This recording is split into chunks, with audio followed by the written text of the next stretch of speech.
Welcome to Not a Great Whisperer podcast. This is your host, Katy Ray. I am joined with a new friend of mine, Sandra. Welcome to the show. Thank you. Nice to be here. First podcast. Yes. Yes. We met through a mutual friend of ours. I think you've known Christy since high school? No, longer. Oh, really? Since 4th grade. Oh my gosh. I love friendships like that. I have a very good friend of mine since 3rd grade. So in New York? Jersey. In Jersey? Awesome. I moved there I was really in 5th grade with her brother, and then they put me back to 4th grade after 3 weeks of being in the school because I wasn't meeting, I guess, the criteria. Oh my gosh, in Jersey? Yeah, it was so embarrassing. Mm-hmm. But we told everybody that they put me in the wrong grades because nobody knew me. That works. Oh, that is hard. Yeah. But your brother was a year older than you? Or your her younger? brother. Her brother was yeah. Okay, got it. But then you guys became friends. Mm-hmm. Awesome. And now you're both in Tampa, which is crazy. Mm-hmm. That is insane. So did you stay connected until you moved to Tampa? No, I found out that she was living here, and then we connected. Oh, connected back. Gotcha. What do you miss about New York? New York was my favorite. I loved the city. I liked it better than Jersey. I like people. I like being out. I like the buildings. I like the cold weather. Mm-hmm. I love the cold weather. How old were you when you moved to Tampa? I moved here in 2004. So in 2004, I was, 24? So you started a family here? Well, I moved here with my oldest at 16. Okay. Now, he was only 6 weeks old at the time. Oh my goodness. Wow, what a move. Mm-hmm. So we got connected because we have different experiences with partners with addiction. And Christy connected us with that. So I think that's a big deal when people can do that. There's a lot of shame that comes involved with that, and people don't really want to talk about it. But your story is very powerful, and what you want to do with what experience you've gone through is super powerful. So I'd love to kind of get into that and just talk about how many kids do you have again? I have 4. 4, right? I thought so. Biologically. Yeah. 4 children. You are a single mom now? Yes. Yes. And that's one huge journey for you that you're going to be, you have been taking over. But kind of what you're going through and what you kind of want to bring to other people and other families. Go for it. Share us how it started. I met my husband through a mutual friend, and we used to joke around how we met, that it was through what's it called, that website, through Craigslist. Because they met through Craigslist for a job, so they stayed friends. They did business together, and so that was like the joke that everybody thought, oh, we met through Craigslist. When I met him, the funny story was that I left my undergarments at his friend's house because there was a big pool party. And he wasn't there. I got thrown in the pool. So I left everything there. And that man is the best man of our wedding. He was like my best. I met him way before I met my husband. And we were best friends. Then he brought me my clothes and I saw him. And we clicked ever since then. He took me out for lunch. We went everywhere. He just treated me like a princess. How many years ago was this? 10 years ago. 10 years ago. Yeah, it's crazy how quick 10 years went by. In 10 years, he's not in my life anymore. So it's very, very strange at times. How long has it been since he's passed? Today is 8 months. Wow. Today marks 8 months. So it was a little bit difficult today. This week has been a little difficult. It was didn't feel real this week. There was moments when I was either going through the laundry and pulling out clothes from the dryer, and I came across his boxers, and I was like, oh, I'm gonna get these clothes finished, unfolded before Danny comes home. Yeah. And as quickly as I thought that, I realized, wait a minute, he's not coming home. My kids, they break me when they talk about their dad. It makes me like all emotional. Yeah. We went through a very emotional roller coaster for the past, I would say, 3 years. So my husband, I found out, let me back it up. When I met my husband, I knew he was an addict. He didn't tell me he was a recovering addict. Okay. I hate saying addict. Yeah, I know. There was just something that I knew, I could tell. And I asked, and he's like, yeah, he was on medication called Suboxone, and I was okay with that. And I always knew that there was always that chance that he would relapse. Yeah. I always knew that. And I was okay with that because I loved him. And he told you everything up front when you asked him? Or did you kind of have to kind of get it out of him? Not everything. Okay. He made it very vague. Okay. He made it look like pills was his only issue. That he didn't, that was the only problem. Yeah. He was able to drink and put that down if we went out. Like he made it like that was not a problem. So I didn't really know the depths of anything. I found out from family, like his family members that would tell me things, and then I would ask him and he'd be like, oh no, that's not true. That's not true. Oh. It wasn't, they exaggerate or whatever. But it turned out like it was true. A lot of it was a lot true. I didn't even know on my wedding he was high. I did not know that. I did not know. He switched drugs. That's what the thing was. We had twins, and I wasn't working, so my husband's a workaholic. He worked with big builders, and he did what's it called, drywall. Uh-huh. So he did like level finish. Sariano, the baseball player's house, he did. As a matter of fact, a lot of our bricks in our house on the outside was from Sariano's house. What else? I would find things, but our house was under construction. So I didn't even know what the drug was. I just found bags of these crystal things. And I would be like, what the heck is this? I would send pictures to his mom. It didn't look like cocaine. Yeah, you'd never seen it. I'd never seen something like that. It was very shiny. It was different. And he would just tell me it was something else, like, oh, that must be some workers, or I don't know what it is. And finally, how did I find out? We were driving to Pennsylvania to pick up his truck, and I found it. But I found drugs, and I freaked out. In his truck? Yeah. So you knew? Okay, on him. Yeah, I knew. But to back it up, I found out about other things before I found out about the drugs. And it was easier for me to tell people that he cheated than that my husband was using drugs. That was like so hard for me to tell anybody. He was not home a lot, working. And I'm sure other times, obviously, he wasn't working. But and it was very hard to tell because he didn't touch our money. The money that's hidden. So we had no idea. I had no idea. He worked a lot of side jobs for extra cash, and he would give it to me, but he would skim off the top. Yeah. So none of the money that he made through his regular job, he touched. It always went straight into the direct deposit, and I didn't know. I gave him an allowance for his, drinks and everything that he would drink. Yeah, so you guys could, that's your bound. Like, that's what you just did, just to keep. But that was it. And I didn't know. Things changed, a lot of things happened in between. More kids. I had another one after the twins. So then lots of things happened. And what are their age differences? Oh, my 16-year-old. And then I have, he has a daughter now that's 12. Okay. No, 11, I think. Oh my gosh. Then we had twins that are 7, so there was a 10-year gap between my son and the twins. And then I have a soon-to-be 6-year-old. Wow. So my house is very hectic. And different age. I mean, it's just different. Yeah. Like generations, so it's like. And I just started to see different things, but it was more that I found out about all the women. That was the hardest for me.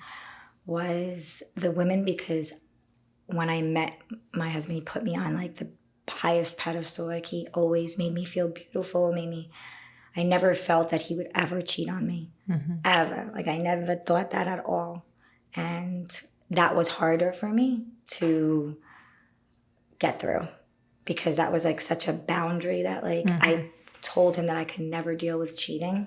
So when you find out that your husband's cheating and with the type of women he was cheating with, it was just... Yeah, it's the person you don't know. You just don't know that person. Yeah, it started off with internet and then it escalated. Drugs intensify certain sexual things. And it's an addiction in itself. So you're hiding one addiction with another addiction with another addiction, and it just is like a spiral. It was very much spiraling. It was bad. His neck was disgusting. And he would tell me, ingrown hairs. That's how it started. Like, ingrown hairs. And then I would see him like... Oh, is that where the marks were? Oh, like, it was picking. He was picking. Oh, gosh. He was picking his neck. Oh. So it was just like, in the beginning, I'm sure maybe it was like... Well, and you don't know what crystal meth looks like, right? So it's like, how are you going to know what a user is going to look like? Like, how are you going to know what to look for when it's not a part of your... Like, it's just not something for you to... And you have all the kids, right? So it's like, what else? What... Yeah, I mean, we were young too. Like back before that, when we got married, not young, but we got married, and before that, they're young. We drink and everything. But I never suspected that at all. I was like blown away. But he was using to stay awake because he was working so much. Our bills were very expensive. He spoiled me. That's okay. He spoiled me. You deserved it. Everything. Always had everything.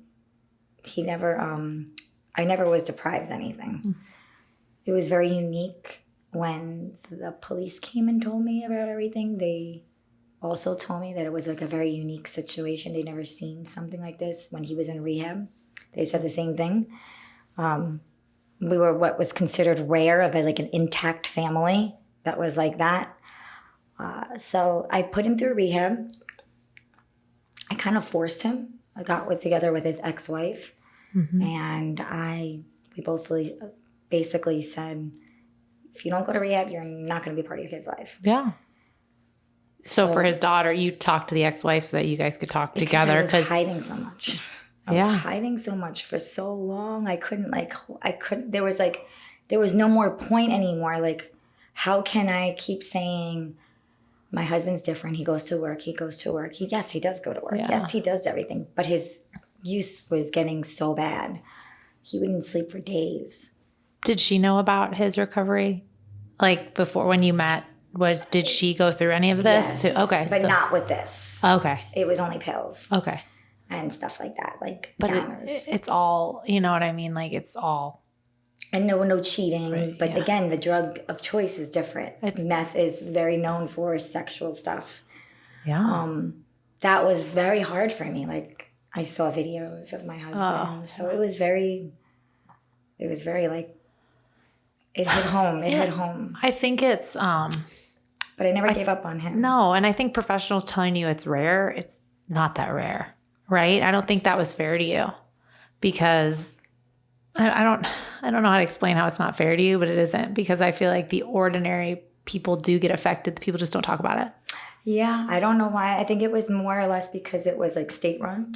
So they didn't have the family support. Got you. They were having that I was always there.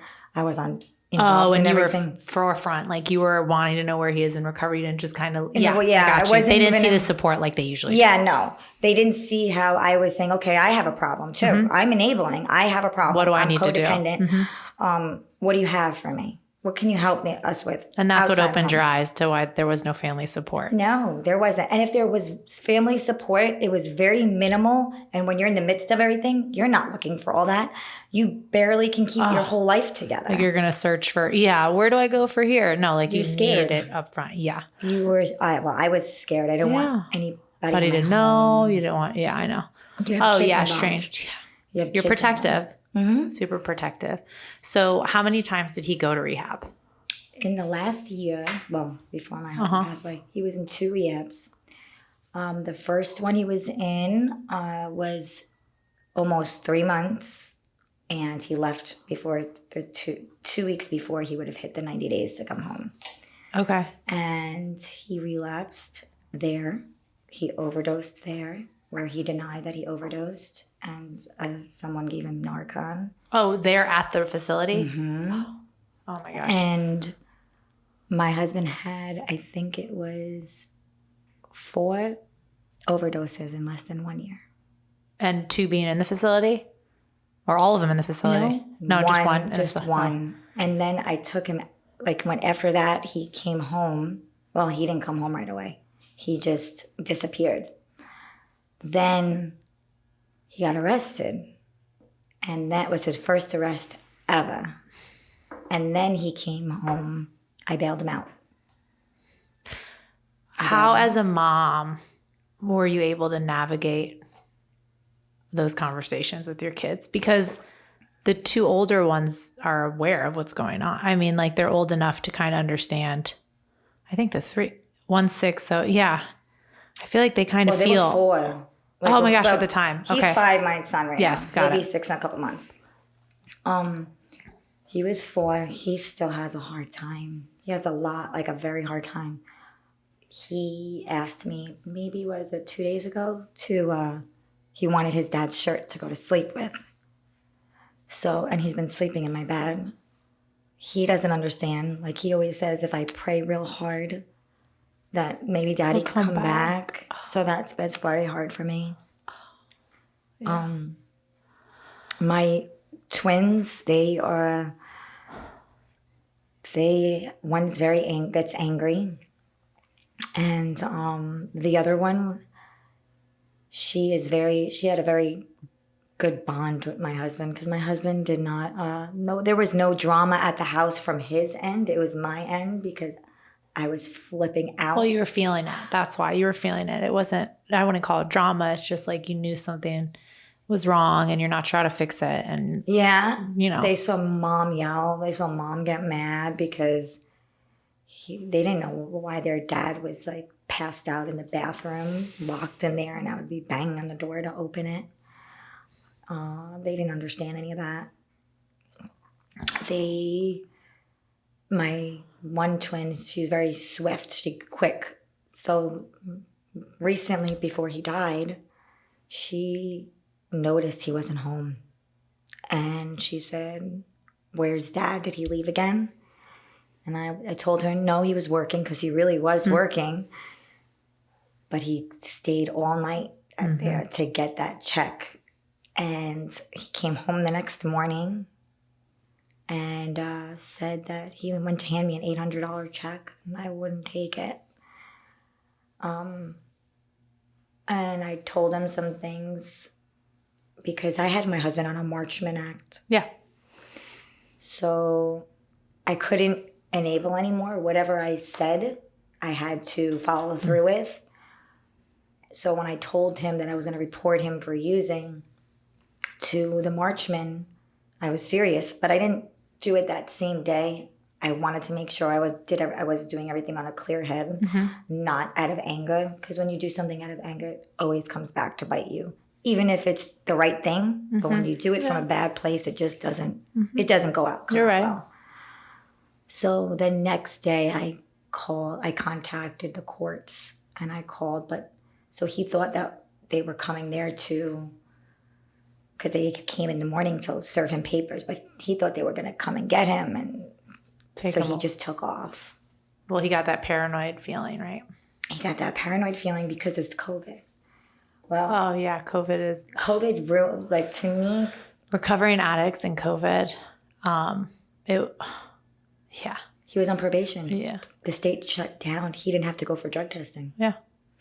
And to top that off, the county wanted me to drop the Marchman because they didn't understand. They didn't realize, but when I went for the Marchman Act, I told them that he was in a program in another county because he got caught with drugs. Okay. But it wasn't considered drug court.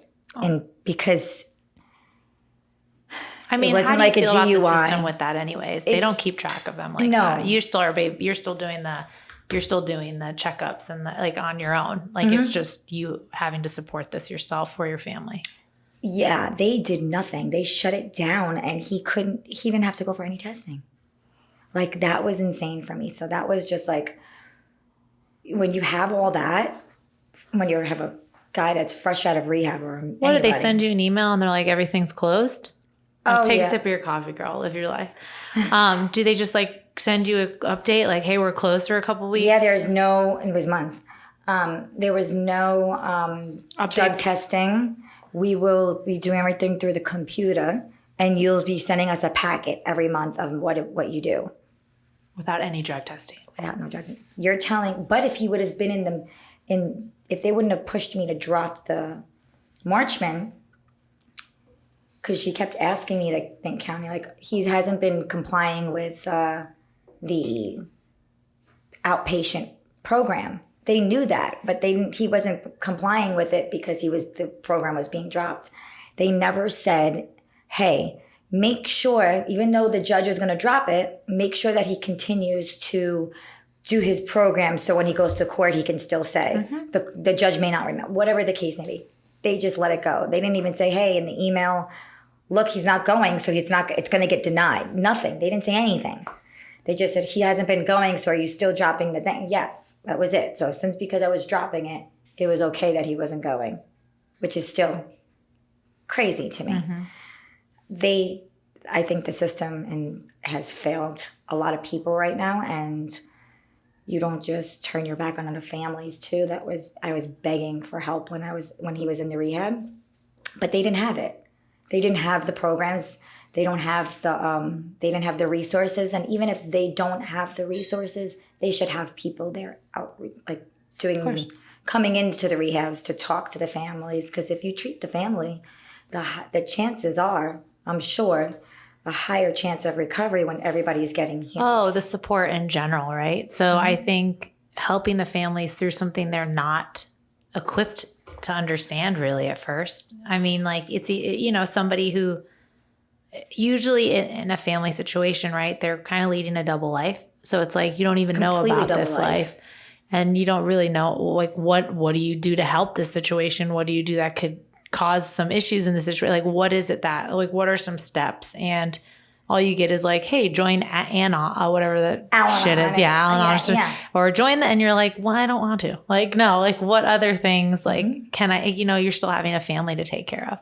And with the person that's your partner in crime, like, it's just you now. So, like, you're taking care of a family, but you need to understand what's going on this end. So I think what your goals are for this, to give the support to the family because you lived it and you went through the ups and downs of recovery. And your husband essentially passed. It was an overdose, right? An overdose? Yes, an accidental overdose. Not in your home. No. But you had the officer at your door. Yeah. Like, you went through all of that. I went to the hotel right afterwards. After? Where he was staying. Yeah. I went there and they left everything there. Like, I walked in and there was stuff there. Oh, did you go right after? Like, right after hours they told later, you? I went. Like, that night, I had my friend go with me. Oh, you had to. Yeah. It was just one of your kind of closure thing. I just wanted to see, well... Do you want to see the other life is what you kind of needed? Kind of. And the car, his mom, he had borrowed his mom's vehicle and it was there. They didn't want to impound the vehicle because she was in another state at the time. So they wanted me to just be able to grab it. Well, it was stolen. When I got hours later, by the time I got there, it was stolen. So I was hoping to just get like whatever was left in the car and get the car and bring it home, whatever. It didn't work out that way. Yeah. So you went in and I mean, you went through a nightmare in itself, but you're trying to do good from it, right? Yeah, I am actually meeting with some rehabs right now to hopefully eventually, as soon as I get my nonprofit set up, to partner up with them and help provide resources for families. Basically, everything you didn't get. Everything I didn't get. I want to go in there and help families in every way that they need. I don't think everything should be forced about addiction, because just heal. You don't have to leave your husband. You don't have to walk away from your marriage, but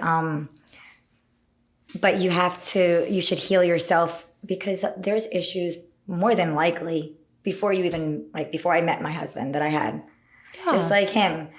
You don't just... we're all flawed, right? Mm-hmm. Yeah. And I love that you say that, because, what your kids are seeing now is you not only helping others so that they don't feel what you felt, because you don't want someone to go through that, but you're also healing yourself and really just improving yourself every day, just for the better, just for yourself. And that's what's important, because you do have to put yourself first. Like, you're grieving, you're going to continue grieving. Like, you have just your real moment of the laundry, like all of that, like that's real. And you being that authentic with people, takes away that shame from their stories too, because people are so scared to share. Oh yes, people are very scared to share. They don't want anybody knowing anything. I didn't. I was so afraid. Yeah, and you felt that. Yeah, it was easier to say, "Oh, he's cheating on me. He's cheating on me. He's cheating on me." Isn't that crazy? Then my husband has a problem. He's using drugs and getting high. I hate the term sex addiction. Bothers me. It gets to me when I say it. I'm like, ugh. But it's like I just had to own it. And then you have a lot of women who share their stories after you share yours. Addiction. And it's just like, ugh. And I'm inspired by your story. I'm inspired what you're doing for families, because you were in the thick of it, going to rehabs, not getting that support, having the kids to go home to, having to, you didn't get the support you needed while he was in rehab. And it is all about recovery, right? They need to focus on themselves, but you need to focus on yourself. Yeah, they should have pushed that for us, for the moms. Okay, don't worry.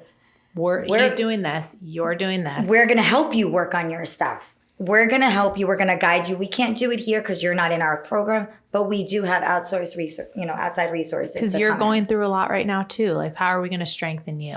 So I love that you saw that, because I think that in itself will help people so much. My husband was a helper. He loved helping everybody. My neighbors, he did all their drywall for free. He did he flew all the way to New York City and did my cousin's daughter's whole house drywall when she bought it for her in 5 days.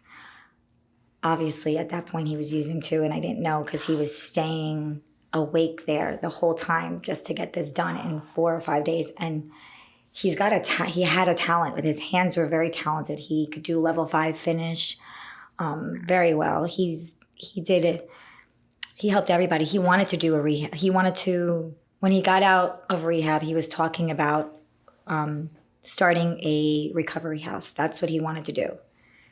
So I was not thrilled about that. I'll be very honest. I was not for it.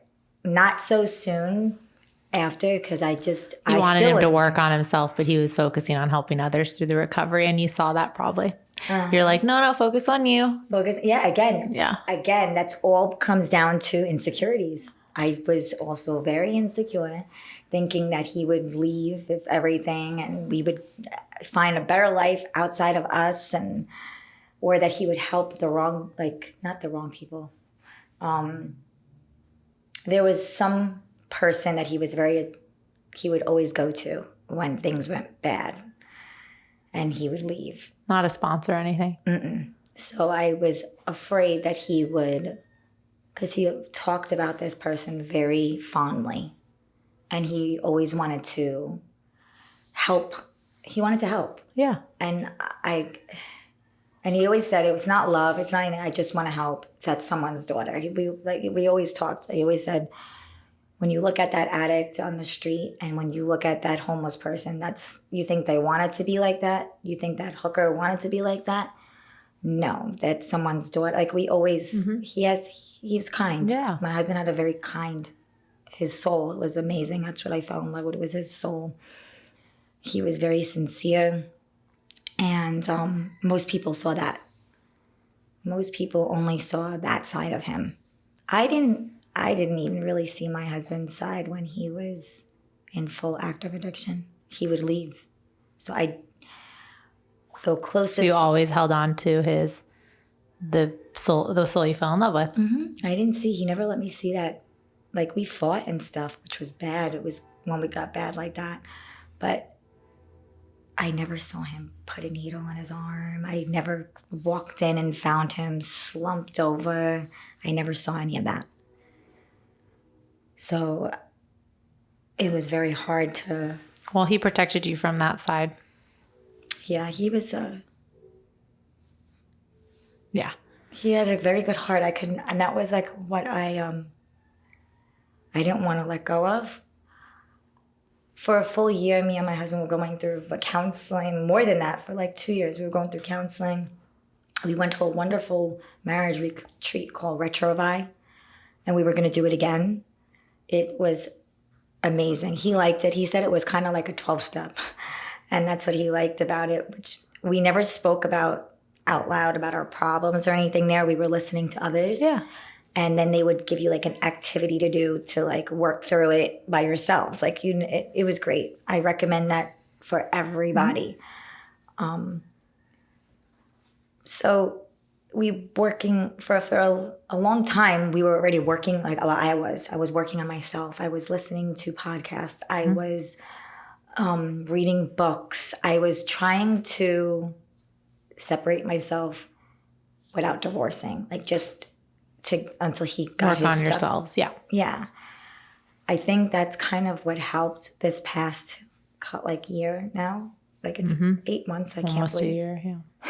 I can't believe it's 8 months. But I think God, I guess, I had a lot of faith. That was what held me together the whole time, was faith. Like I said every day, like, God, I got to get through this day. Got to get through this day. And you just take day by day. I did. Day by day. And I would visit him. It's so funny. When you're put in a situation, you do everything that you didn't think you would do. I never thought ever I would bring my kids to a drug rehab to see their dad. I never thought I would do that. So my kids, I bought them books to read on addiction. They don't understand it. They still don't. Stony the Pony, it was a kid book. They don't grasp it at all. Oh my God. But now I'm doing a lot more research because I really want to put together what me and my husband were really going to do. I will definitely, my ending goal is to have a recovery house for him in his name. But I'm in the process of working on my nonprofit, and I have the name already, which is FasfaUnited, Families of Addicts Supporting Families of Addicts United. And some parts of it's going to be like a barter system for services. Families. Yeah. Like, so if you were on my website and you were looking for a babysitter, I want to build this community of women and even husbands, if their wives are there, or parents, to help each other. Yeah. With everything. So safety. Safe little community. A safe little community for everybody to, work together. I would like to... No judgment zone. No judgment.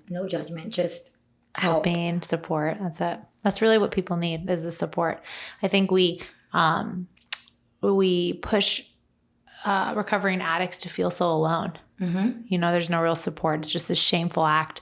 You have to hide it. You can't talk about it. You can't, unless something huge happens, is where you have to like really share your story or say what happened and try to recover. But we shame it, right? Yeah. So we don't provide this community of support, and we're all just like living this fake, perfect life of like, oh, nothing's happening in my house, and that's not real.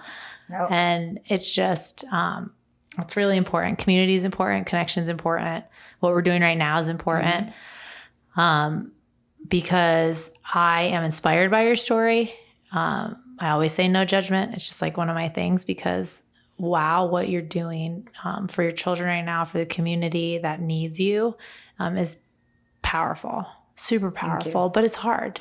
It's very hard. Real. Like every day you're doing every day, just one day at a time. And I love your ultimate goal, but it's going to take time to get there. Oh yeah. Especially for yourself, because you're still healing. You're going to keep healing, right?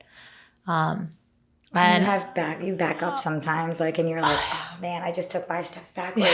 I just worked so hard. This effort, what is it going towards? But I think it's really good of you to share your story. Thank you. Because you also didn't want to share it in the beginning while you were in it. No, I didn't. Part. Because you were ashamed. I was ashamed of family, And family's hard. Families, they're the people that judge you the most. It's hard. They really judge you. Like, I did not feel like I had the best support system when it came to that. Not because I think it was wrong. They didn't know better. Mm-hmm. Mm-hmm. And things that people don't know scare them. I was very, very lucky to have the support of my family. My parents, we went through a lot when I was younger. So the support of my family was, whatever you want to do, you let us know. So they left it in my hands to let them know how I wanted to really go about this. Do I want to support my spouse? Do I want to go through this with him? Or do I want to separate and just kind of leave it? I didn't want to do that. You are the stories that inspire me. Like, I love to hear those stories. Those are the stories that I think I want. Well, I know I want a part of coming with me to rehabs to speak at places, because my whole big thing is I really want to help, like, families stay together. Yeah. And that was what you were trying to do. I wanted to stay together. So I really wanted to stay. And I think your husband was trying too. He was just sick, He was very sick. It was just, he was trying to. Whenever he'd come home, he probably felt it like, I need to figure out how. He was under a lot of stress when he came home. I was without a kitchen for 1 year. We gutted it, and it was just a mess. I had no kitchen. I had a grill in the backyard, a plug-in that my mom got me for, like, electric, and I had a toaster, a microwave, and a sink, and a fridge, of course. No stove, no countertops, nothing. Jeez. So and all the kids. Oh my gosh. It was a nightmare. It was a nightmare. Plus, the whole time, like the 6 years that we've been living in that house, it was under construction. Oh, really? It was, like, always under construction. Is it not anymore? Oh, no, I still have a lot. But is it? It's livable. Okay. It's livable. I mean. A couple unfinished projects, you mean?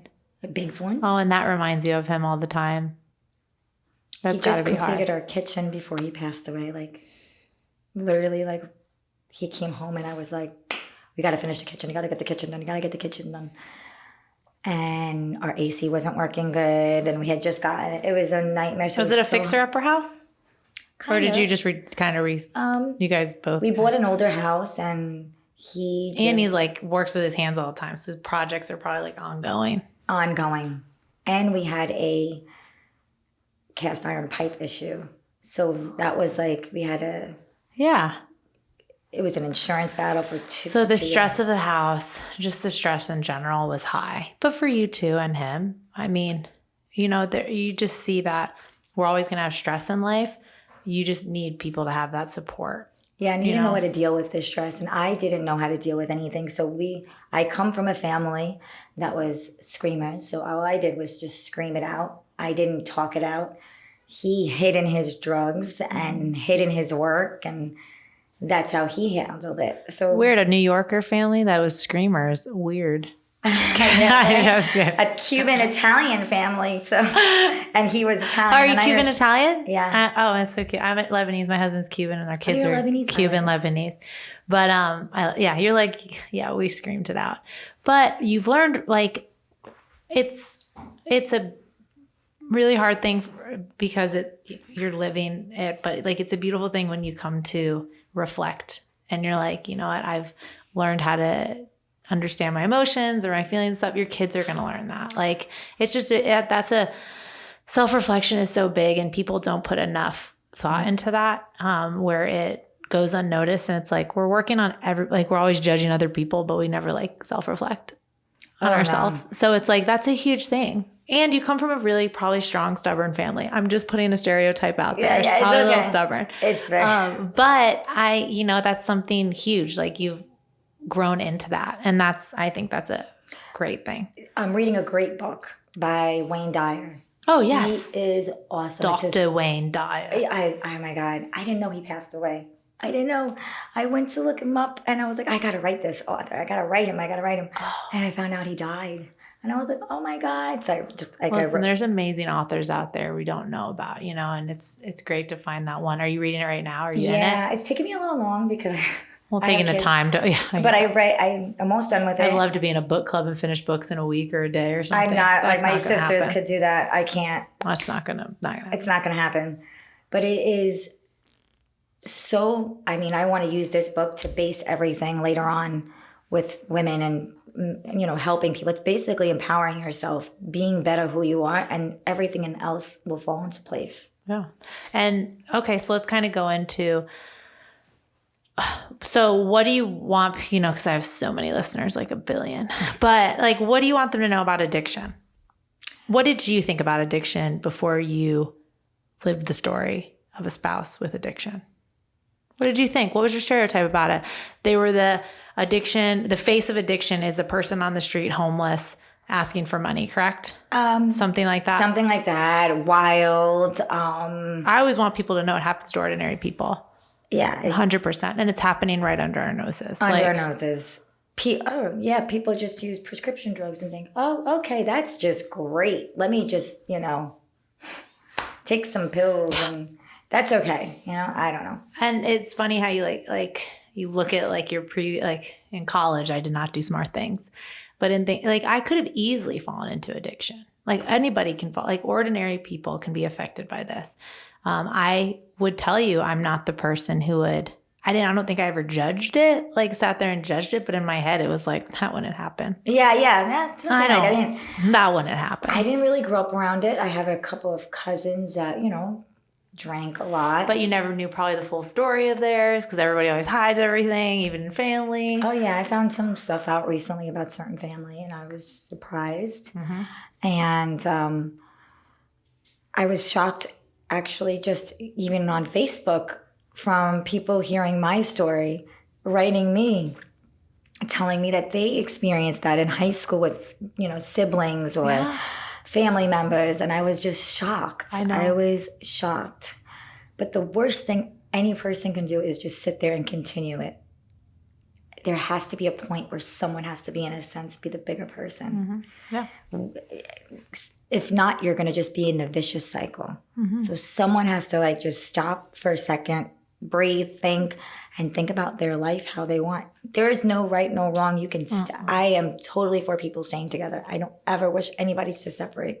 All my friends that are going through divorces or contemplating divorces, they all know how I feel. Like I am like a lover. Like I want them to just stay together, fix it out, and figure it out.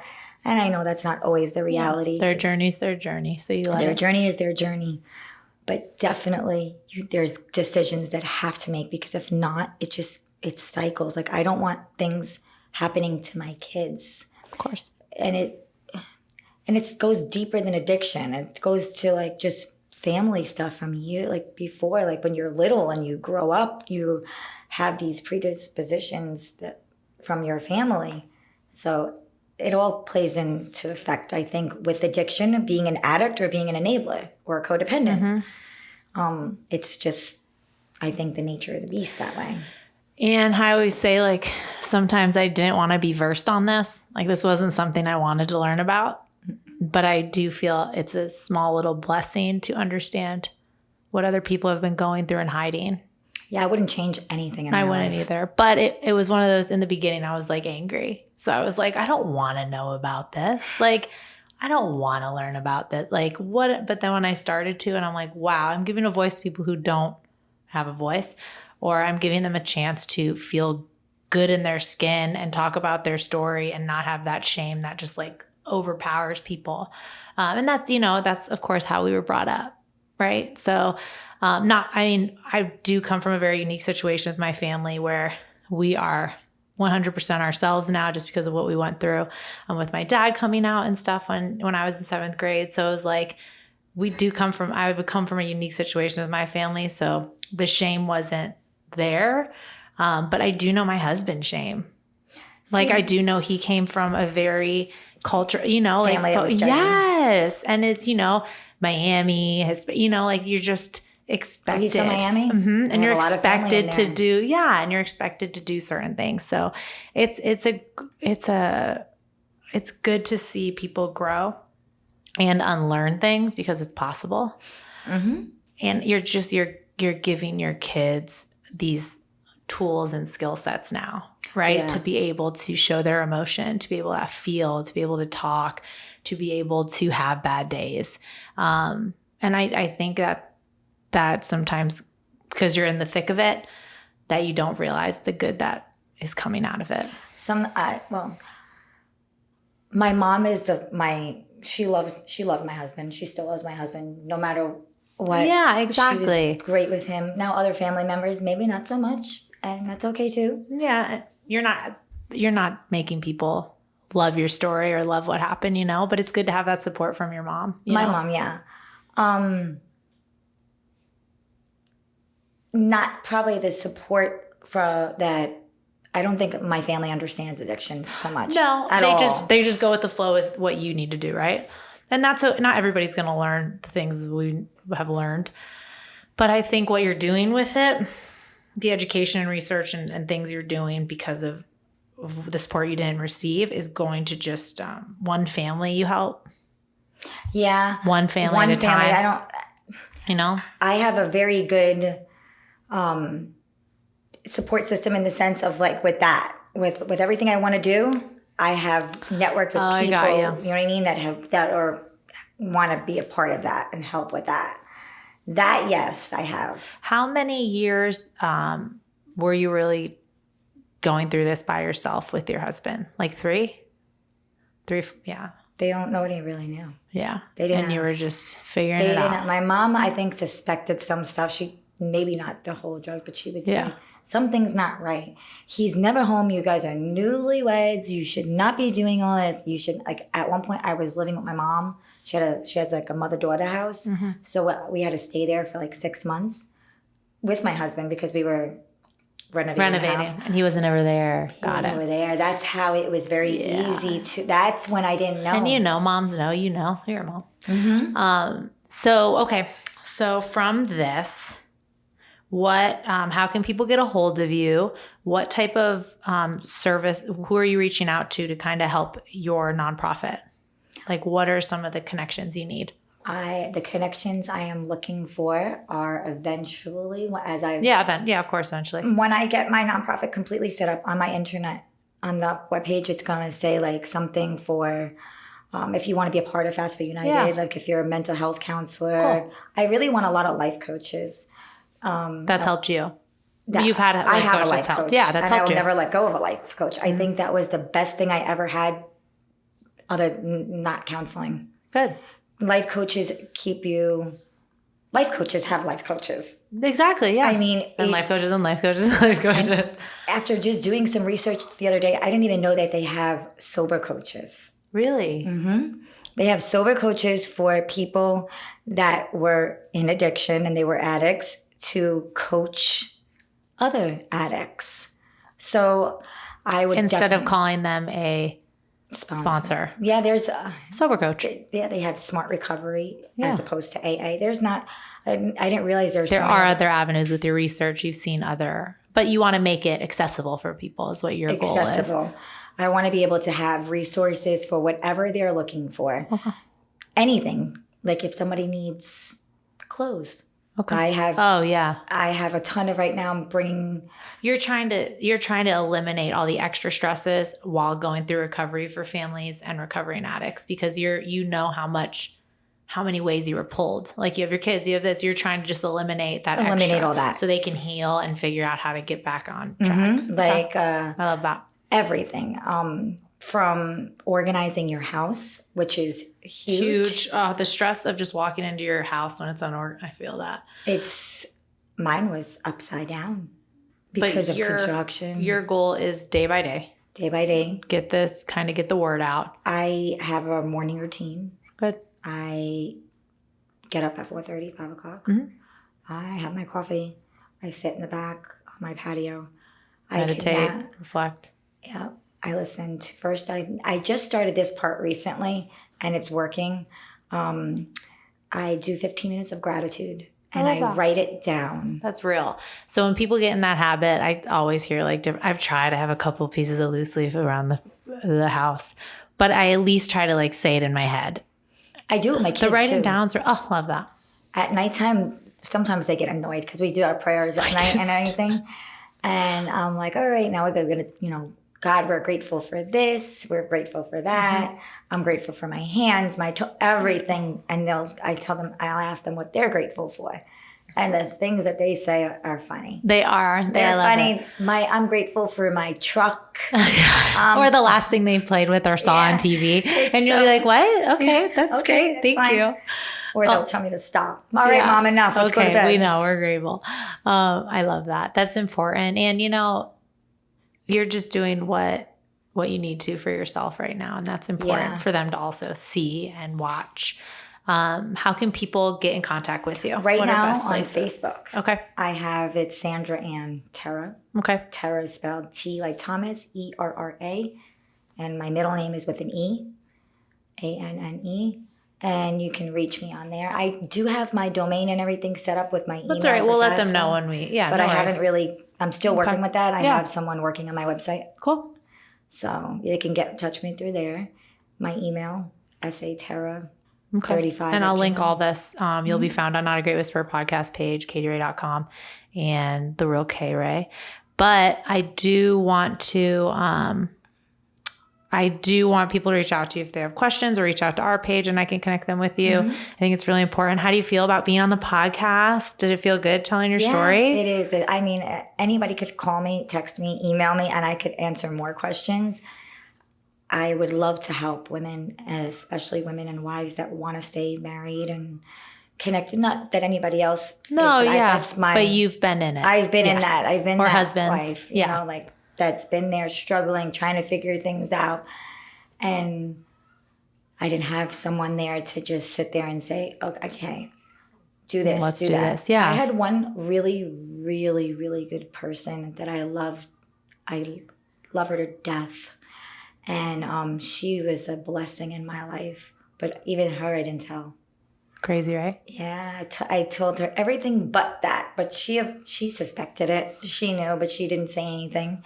She always just listened. It was your time. Yeah. When you're, those are good friends. It's what supporting you through what you need, but not prying or really pushing you to. Yeah, she never pried, never pushed. Like, I hope to be like that. Like, I need to practice more, not like just listening and not giving advice, because it's so hard for me sometimes to hear people when they're sharing their story with me, like that are inactive, and like not tell them like, hey, try this, try this. Because if you just start plugging into different things, nothing's going to happen overnight. Yeah. But just plug into something, listen to a podcast, do something for you that's going to empower you to feel better. Yeah. It has nothing to do with addiction. I love it. Nothing with addiction, just you. Get yourself straight. Feeling better with Sandra. Yeah. Feeling better. I love it. You're right. And you're 100% right. So I loved having you. Thank you for making the time. Thank you for having me. I appreciate your time so much. Thank you. And I'm really glad to be your first podcast, because there'll be many after this. So Sandra's here. Find her on all the pages. We are at BKN Creative Studio in Ybor, and we are out.